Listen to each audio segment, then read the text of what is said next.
All right, folks, measurement strategies. When you set your objectives at the beginning of your campaign, you want to make sure they're specific and measurable. And the reason for that is so you'll know if you're making progress and you'll be able to track it. You have to be clear on what you need to measure. Are you wanting outputs, outtakes, or outcomes? And you'll see the definitions there on the screen of each one of those. My argument is that you want all three. All three of these are trackable, but to be really successful, you have to move the needle on the outcomes measurement. That's where you'll measure the true success of any campaign. It's great, for example, if you generated 200 blog posts in the last 3 months. But what did that actually do to get people to take some sort of action, such as buying your product? Because that's the ultimate measure of success. You want to take your measurement all the way through to the action step. So think of it as a funnel. At the beginning and opening of the funnel, we have what we call exposure. That's where we can track things like unique visitors to our website, the number of page views, what our search engine rank is, and if we've gotten positive comments. Then we go to engagement. This is where people are actually clicking on our content. They're spending time on our site. They're repeating, coming back to our site. They're retweeting our information.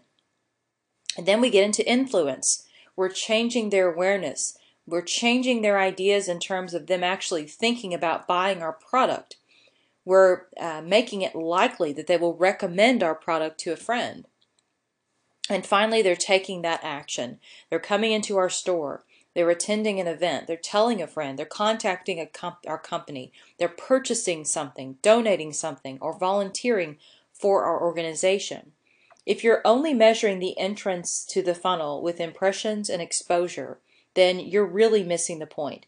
You want to take that measurement all the way through to the action. So what is the overall goal?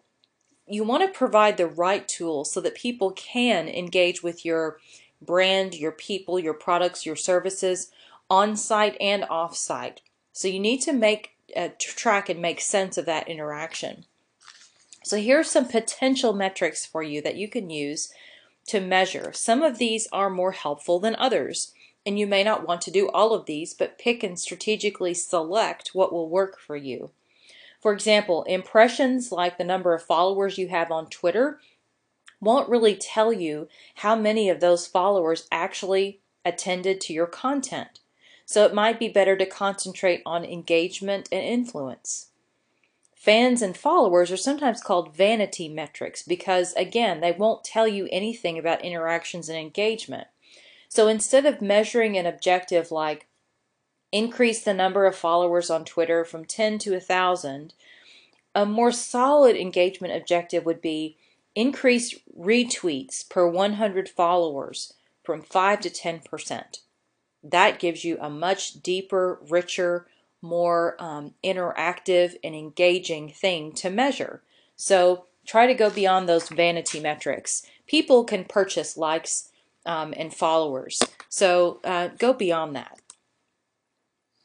So what does success look like? What would happen if things went right as you planned and you achieved exactly what you set out to do?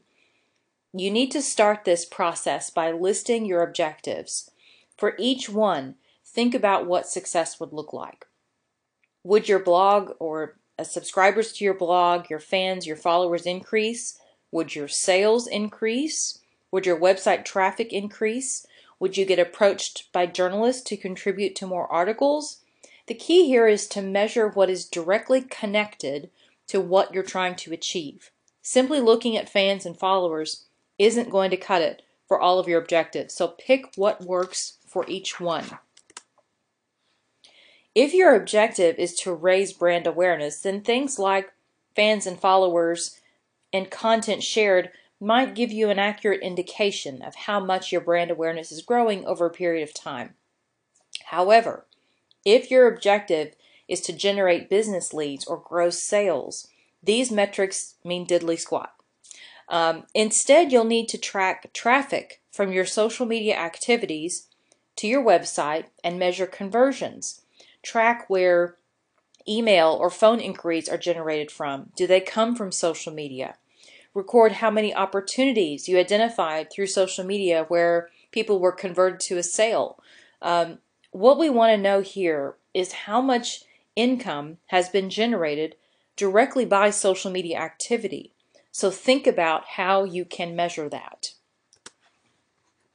There's no one way to go. It's not an exact science. People can take a variety of routes to get to the end goal, but this will give you a good indication of how things are working for you. Once you've set up the metrics for each objective, put them on a simple spreadsheet and record where you are now so that you have a benchmark. Then you want to track these at least monthly to give you an understanding of how things are working. But you can do it more often if your tactics are more time critical. Now, over a few months, once you've collected some decent data, you can start to spot patterns and make some assumptions about cause and effect. This can help you improve and refine your activities and help you get what you need out of them. It also means you can spot those activities that aren't producing the results you need and stop them in favor of putting more effort into the stuff that's working. Measurement is really sometimes a tricky area, and there's no one-size-fits-all approach. It's an ongoing process that needs to be reviewed and refined over time. It needs to work both for you and for the person you're reporting all those numbers to. So I hope this sheds some light on how it can be done and helps you to develop your own approach. Now there's a couple of links here, and you can pull off the PowerPoint presentation in Blackboard to go directly to these pages.